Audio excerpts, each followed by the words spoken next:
हामीले यसै सन्दर्भमा मूल कर्तव्यको रूपमा मैले महसुस गरेको कि हाम्रा एनआरएन युकेका पूर्व उपाध्यक्ष डाक्टर चन्द्र लक्ष्मबाको निधन हामीले बेहोर्नु परेको अभूतपूर्व अपूरणीय क्षति जुन भएको छ, यस सन्दर्भमा म दूतावासको तर्फबाट र म आफ्नो व्यक्तिगत तर्फबाट पनि उहाँलाई श्रद्धासुमन अर्पण गर्न चाहन्छु र उहाँलाई सम्मान पनि व्यक्त गर्न, उहाँप्रति सम्मान पनि व्यक्त गर्न चाहन्छु र उहाँले पुर्याउनु भएको योगदान को कदर हुने अझ बाँकी छ भने त्यो कदर गर्नको लागि सम्बन्धित निकायबाट निष्कर्षमा पुग्ने प्रयास पनि मैले गर्नेछु। र यसको साथै अहिलेको स्वास्थ्य महामारी जुन कोभिड-19 को महामारी छ, यसबाट अमूल्य ज्यान गुमाउनु हुने महानुभावहरूप्रति पनि म श्रद्धा सुमन अर्पण गर्न चाहन्छु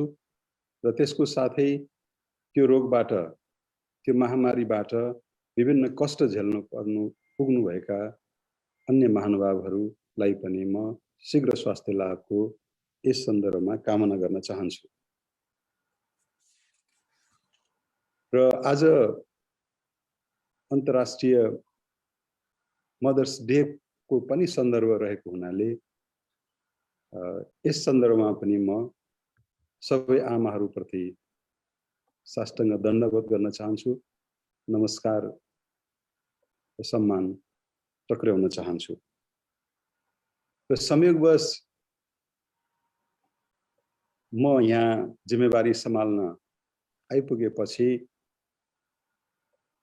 गैर आवासीय नेपाली सङ्घ युके सँग र यस मार्फत बेलायतमा क्रियाशील विभिन्न सङ्घ संस्थाहरूसँग र कार्यक्रमको मार्फत अन्य तमाम नेपाली दाजुभाइ दिदीबहिनीहरूसँग यो स्वास्थ्यको कारणले सिर्जना भएको जटिलतम परिस्थितिमा प्रविधिको प्रयोगको मार्फत जुन साक्षात्कार गर्ने, भेटघाट गर्ने जुन अवसर मलाई उपलब्ध गराउनु भएको छ, त्यसको लागि म आज पनि गैर आवासीय नेपाली सङ्घ युकेलाई हृदयदेखि नै आभार व्यक्त गर्न चाहन्छु, धन्यवाद भन्न चाहन्छु। र यसै गरी कतिपय सङ्घ संस्थाहरूसँग सिधा कार्यक्रमहरू यसरी पनि गर्न अझै बाँकी छ र मैले दूतावासका कर्मचारी साथीहरू मार्फत उहाँहरूसँग प्रस्तावहरू गरिराखेको पनि छु र कतिपय सङ्घ संस्थाका प्रतिनिधिहरूले यसरी नै प्रविधिको प्रयोगबाट हामी भेटवार्ताहरू, साक्षात्कारहरू गर्ने प्रबन्ध मिलाउन म आग्रह पनि गर्न चाहन्छु र दूतावासले त्यो प्रबन्धको लागि तयारी पनि गरिराखेको जानकारी पनि गराउन चाहन्छु। र आज यो प्लेटफर्म मार्फत उहाँहरू सबैसँग पनि, उहाँहरूलाई पनि मैले हार्दिक नमस्कार गर्न चाहन्छु र उहाँहरूसँग साक्षात्कार भइरहेको मानिदिनु होला, त्यो पनि आग्रह गर्न चाहन्छु।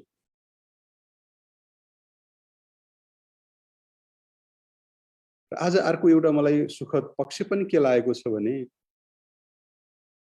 म भर्खरै जिम्मेवारी सम्हाल्न आएको सन्दर्भमा मैले मूल रूपमा नेपालीहरूको हित प्रवर्धन गर्नको लागि, नेपालको गरिमा अभिवृद्धि गर्नको लागि आफूलाई सतत प्रयत्नशील राख्नुपर्ने जुन जिम्मेवारी मेरो छ, त्यो जिम्मेवारी पूरा गर्नको लागि मैले सहकार्य गर्नुपर्ने विभिन्न सङ्घ संस्था र त्यसका प्रतिनिधिहरूसँग सुरुमै भेटघाट गर्न पाउँदा र उहाँहरूका भावनाहरू ग्रहण गर्ने मौका पाउँदा म असाध्यै उत्सुक पनि छु। उहाँहरूका प्रस्तावहरू, उहाँहरूका सल्लाह सुझावहरू, उहाँहरूका धारणाहरू सुनेर आफ्नो कार्यलाई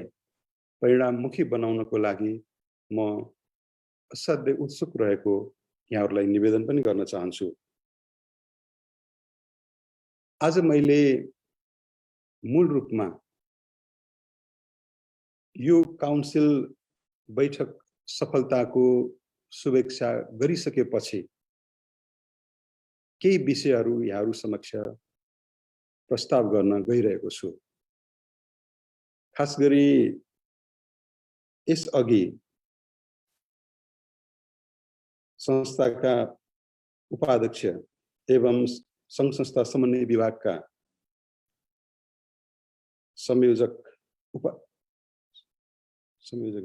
संयोजक ज्यूले जुन अभिव्यक्ति दिनुभएको छ, सम्बोधन गर्दाखेरि त्यहाँ एउटा मार्मिक कुरा गर्नुभएको छ र मैले मेचीदेखि कालीसम्म, महाकालीसम्म फैलिएका नेपालीहरू भन्दा पनि माथि उठेर संसारभर फैलिएका नेपालीहरूको हित प्रवर्धन र उहाँहरूको निरन्तर प्रगतिको लागि मार्ग प्रशस्त गर्ने काम यो गैर आवासीय नेपाली सङ्घले गर्ने लक्ष्य राखेको संस्था हो र तदनुरूप हामीले कार्यहरू पनि अगाडि बढाउँदै आएका छौँ र हामीले अरू धेरै कामहरू मिलेर गर्नु पनि बाँकी छ भन्ने जुन एउटा सुरुकै प्रस्तावना राख्नु भएको छ, त्यसले विगतमा गैर आवासीय नेपाली सङ्घले खेलेको भूमिका र अब भोलि यसको औचित्य आवश्यकता र अहिले हामीले लिनुपर्ने कार्यदिशाहरूका लागि तीनवटा रणनीति अन्तर्गत एउटा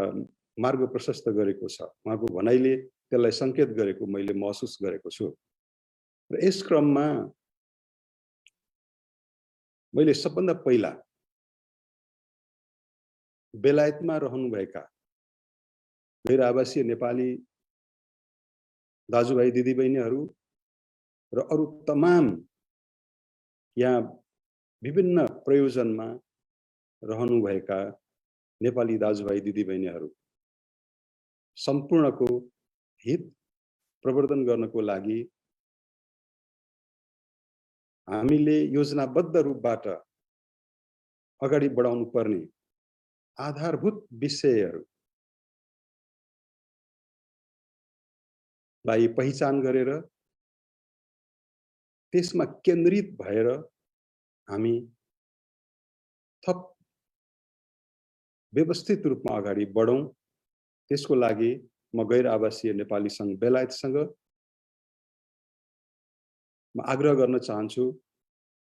हाम्रा आधारभूत विषयहरूमा हामी सर्वसम्मत ढङ्गबाट एउटा निष्कर्ष तयार गरौं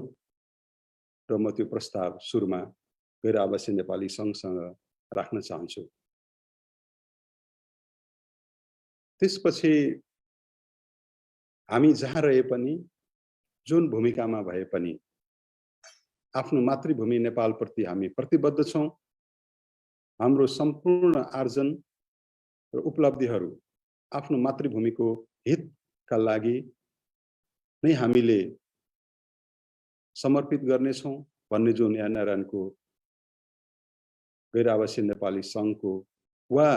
जुनसुकै ठाउँमा रहे भएका हामी नेपालीहरूको मनको कुरा हो। त्यो मनको कुरा उपाध्यक्षज्यूले अहिले राखि पनि सक्नु भएको छ। त्यसै आधारमा नेपालको हितको लागि हामीले अहिलेसम्म गरेका कार्यहरूमा एउटा व्यवस्थित रूपबाट नयाँ अध्याय प्रारम्भ गरौं। मेरो यो दोस्रो प्रस्ताव छ र यो दोस्रो प्रस्ताव अन्तर्गत रहेर मैले आज यो कार्यक्रममा असाध्यै प्रबुद्ध महानुभावहरू, विशिष्ट योगदान गरिसक्नुभएका र गर्ने अथाह सम्भावना बोकेका महानुभावहरू रहनु भएको हुनाले यो नेपालको हितका लागि हामीले व्यवस्थित रूपमा अगाडि बढाउनु पर्ने केही विषयहरूमा प्रस्ताव राखिरहेको पुनः दोहोर्याउन चाहन्छु र त्यो दोस्रो बुँदा अन्तर्गतको केही विषयहरूमा अभ्यास हामी गरौँ र त्यसलाई कार्यान्वयनमा लिएर जाउँ, त्यसको लागि आग्रह गर्न चाहन्छु। त्यसमा पहिला नेपालमा अहिले सबैभन्दा बढी पिरोली राखेको विषय भनेको हाम्रो पूर्वाधार विकासको छ। हामीले विभिन्न किसिमबाट विभिन्न कार्यका लागि योगदान पुर्याइराखेका छौँ, त्यसमा हामी गर्व गर्छौँ। भौतिक पूर्वाधार विकाससँग सम्बन्धित केही देखिने कुरामा कहिलेकाहीँ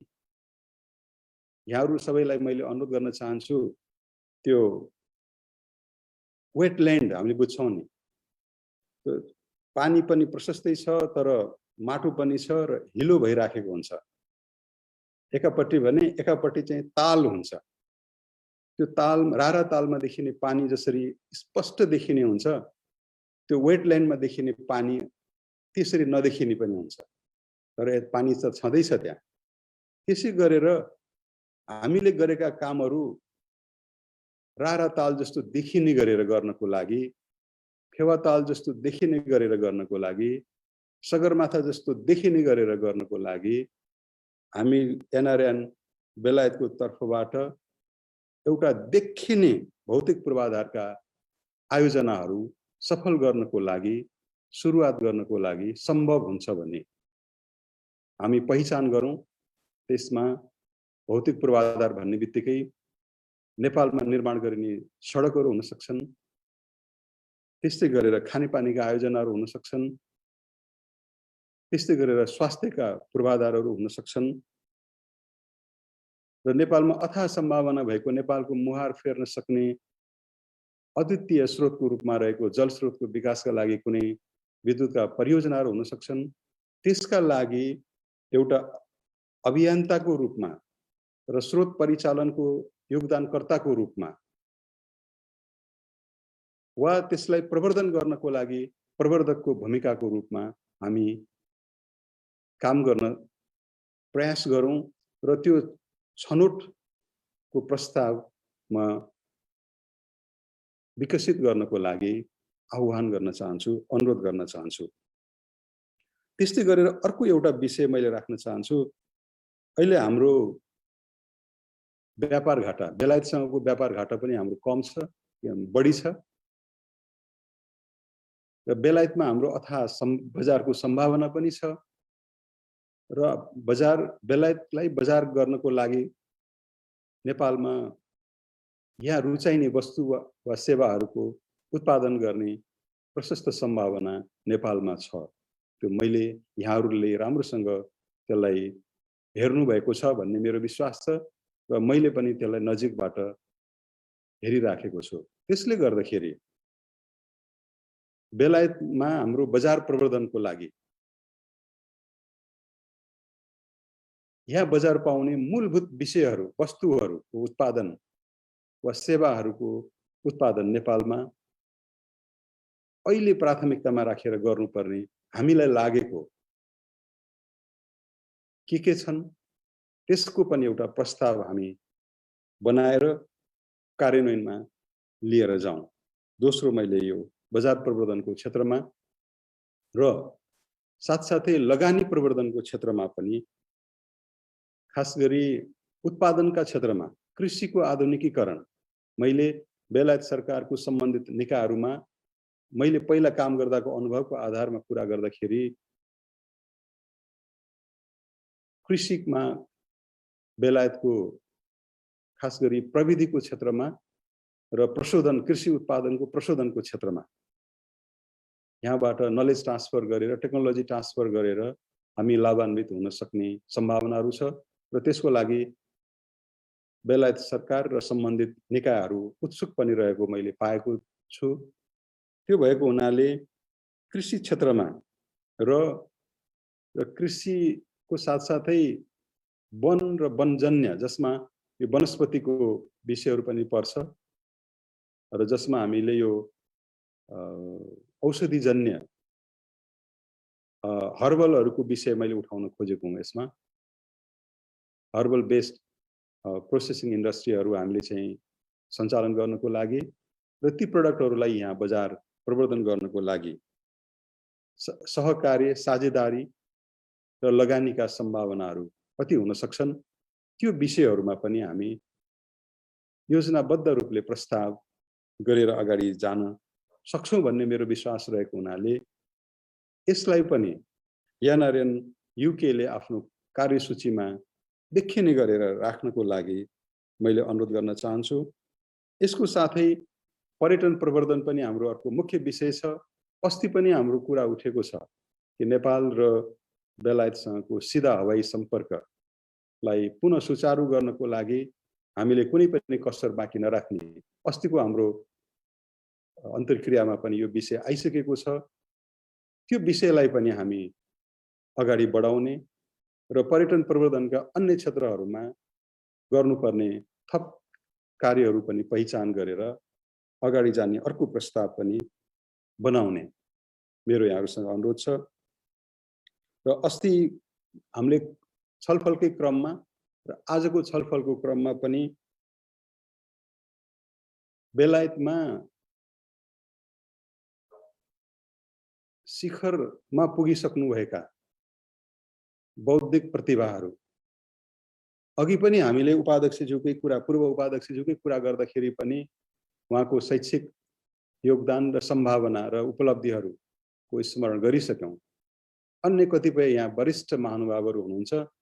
जो शैक्षिक क्षेत्रमा अनुसन्धानका क्षेत्रमा धेरै सम्भावनाहरू बोक्नु भएको छ, उहाँहरुसँग छ र त्यसबाट नेपाल लाभान्वित हुन सक्छ। नेपाल सरकारले पछिल्लो समयमा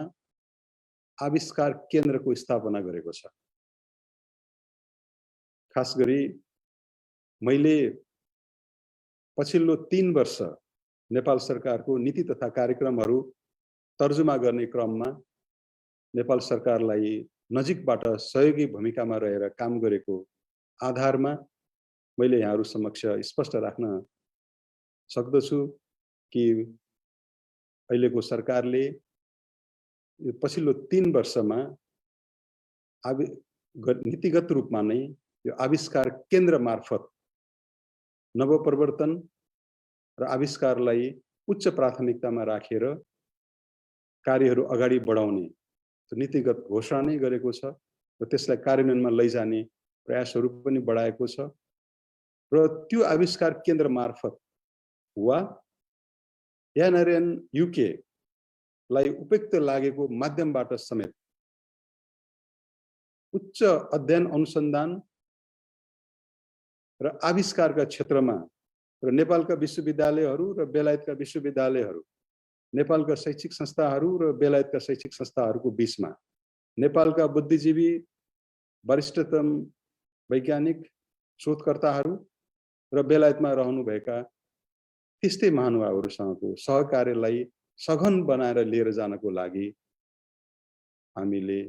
योजनाबद्ध रूपमा काम सुरु गरौं र नेपाललाई लाभ पुर्याउँ र नेपालीहरूबाट पनि बेलायतलाई पुग्ने लाभहरूको हामी खोजी गरौं। अर्को मैले त्यो अनुरोध गर्न चाहन्छु। र यसै क्रममा खास गरी अहिलेको सन्दर्भ यहाँहरुले जस्तो आज इन्टरनेशनल मदर्स डे को पनि कुरा भयो र बेलायतमा अहिले पछिल्लो एउटा घटनाको बारेमा यहाँहरुले समाचारहरू हेरिरहनु पनि भएको छ भन्ने मेरो विश्वास छ। र बेलायत सरकारसँग विभिन्न समयमा वार्तामा बस्दाखेरि उठ्ने एउटा विषय महिला हिंसा विरुद्धको अभियानलाई महिलाको हितमा, अधिकतम हितमा र महिलाको सशक्तिकरण गर्नको लागि अत्यधिक रूपमा हामीले प्रयोग गर्नुपर्छ र महिला सशक्तिकरण र महिला विकासका सबै आयामहरूमा हामीले उल्लेखनीय सफलता हासिल गर्नुपर्छ भन्ने पनि रहेको हुन्छ। र त्यो विषयमा समेत पनि हामीले यो गैर आवासीय नेपाली संघ युके प्रस्तावक रहेर केही थप कार्यहरू अगाडि बढाउन कोसिस गरौं। र यस्तै गरेर अब नोभेम्बर महिनामा, आगामी नोभेम्बरमा यो बेलायतको ग्लासगोमा चाहिँ क्लाइमेट समिट 26 कोप कन्फरेन्स हुँदैछ, यहाँहरूलाई जानकारी छ। र मैले स्पष्ट रूपमा यहाँहरूसँग अनुरोध गर्न चाहन्छु कि त्यो क्लाइमेट समिटमा नेपालको तर्फबाट जुन हामी सहभागिता राख्छौं, त्यो सहभागिता राख्नको लागि त्यो क्रममा यो गैर आवासीय नेपाली संघ युकेले पनि योगदान गरोस्, मैले त्यो प्रस्ताव गर्न चाहन्छु। र त्यो योगदान भनेको मूल रूपमा यो क्लाइमेट चेन्जसँग सम्बन्धित नेपालले उठाउनु पर्ने विषयहरू र क्षेत्रीय रूपमा वा विश्वव्यापी रूपमा उठाउनु पर्ने सम्बन्धित विषयहरूका प्रस्तावहरू र त्यसमा हामीले गर्ने वार्ता संवादमा नेपालले राख्नुपर्ने छुटाउन नहुने विषयहरू कार्यसूचीहरूको तयारीको क्रममा र यो कार्यक्रमलाई सफल पार्नको लागि र नेपालले अत्यधिक लाभ लिनको लागि लिनुपर्ने नीति रणनीति र सम्बन्ध सम्पर्कका बारेमा समेत, किनभने यहाँहरू आज जति पनि अहिले आबद्ध हामी छौं, उहाँहरूको विभिन्न गुड अफिस प्रयोग गरेर उहाँहरूको सम्बन्ध सम्पर्कलाई उपयोग गरेर हामीले लाभ लिन सक्छौं भन्ने मेरो विश्वास रहेको हुनाले यो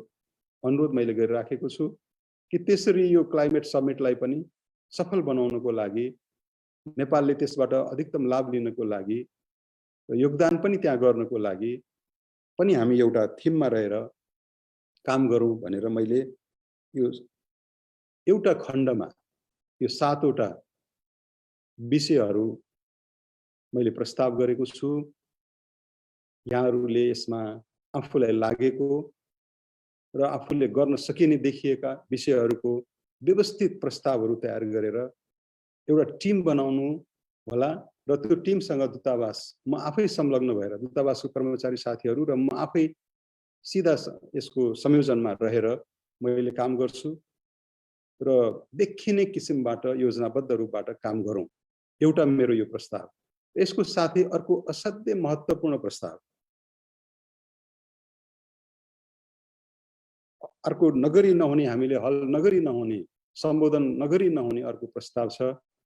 भूतपूर्व गोर्खाहरूको, ब्रिटिश गोर्खाहरूको बाँकी रहेको उहाँहरूको हित र प्रवर्धन, अत्यधिक हित प्रवर्धन गर्नको लागि बाँकी रहेका उपलब्धिको श्रृङ्खलामा बाँकी रहेका थप उपलब्धिहरू हामीले हासिल गर्नु छ। त्यसको लागि पनि नेपाल र नेपाली र यससँग जोडिएका हामी तमाम एकताबद्ध भएर, एक ढिक्का भएर त्यो उपलब्धि हासिल गर्नको लागि कुनै कसर बाँकी राख्नु हुँदैन। त्यसको लागि पनि यो गैर आवासीय नेपाली संघ युके, मलाई जानकारी भए अनुसार गैर आवासीय नेपाली संघ युके यो समस्या समाधान गर्नको लागि गर्ने सहकार्यमा त्यो सहकार्य गर्ने टिममा यहाँहरू हुनुहुन्छ र हुनु पनि पर्छ। र त्यसरी यो विषयलाई पनि हामीले छिटोभन्दा छिटो एउटा दुई देश बीचको सम्बन्धलाई अझ उचाइमा पुर्याउँदै ब्रिटिश गोर्खाजहरूको हित प्रवर्धन गर्नको लागि लिनै पर्ने, प्राप्तै गर्नुपर्ने, हासिल गर्नु नै पर्ने उपलब्धिहरू हासिल गर्नको लागि पनि हामी लागौं। यसरी यी विषयहरूमा गैर आवासीय नेपाली संघ युके को तर्फबाट योजनाबद्ध रूपमा प्रस्ताव गर्नको लागि र त्यसमा म राजदूत स्वयं र मेरो यहाँको सम्पूर्ण टिम म समर्पित गर्नेछु, लाग्नेछु र मेरो प्राथमिकताको कार्यसूचीको विषय यहाँहरूलाई मैले जानकारी गराएको छु यस सन्दर्भमा। र त्यो हामीले तयार गरिसकेपछि हामी दुई बीचको मेहनतबाट त्यो तयार भइसकेपछि नेपाल सरकारलाई मैले जानकारी राख्नेछु। यहाँहरूले पनि आफ्नो गैर आवासीय नेपाली संघको शिखर संगठन मार्फत त्यो कुराहरू जानकारी गराउनु हुनेछ र मैले त्यसको आधारमा नेपाल सरकारबाट म्यान्डेट लिएर बेलायत सरकारको सम्बन्धित निकायहरूसँग त्यसलाई सफलतापूर्वक कार्यान्वयन गर्नको लागि यहाँहरूको साथमा म प्रयास गर्नेछु र यसरी नेपाल र नेपालीको हितमा अत्यधिक काम गर्ने भन्ने जुन आज स्वागत मन्तव्य राख्नुहुने श्रीमती रोजिना प्रधान राईज्यूले जुन राख्नु भएको छ त्यो एउटा संस्थाको आवाज, सबै नेपालीहरूको आवाज उहाँले अभिव्यक्ति दिनुभएको रूपमा मैले लिएको हुँ र त्यो आवाजमा रहेको मर्म कार्यान्वयनमा लिएर जानको लागि यसरी जाँदा राम्रो हुने मलाई लागेर मैले एउटा प्रस्ताव राखेको छु। अब यो कार्यक्रमको पूर्ण सफलताको शुभकामना राख्दै र यहाँहरूसँग म निरन्तर सम्पर्कमा रहिरहने निवेदन गर्दै मेरो यो छोटो मन्तव्य, अलिकति लामै मैले राखेँ, यो मन्तव्य यही टुङ्ग्याउन चाहन्छु। धन्यवाद।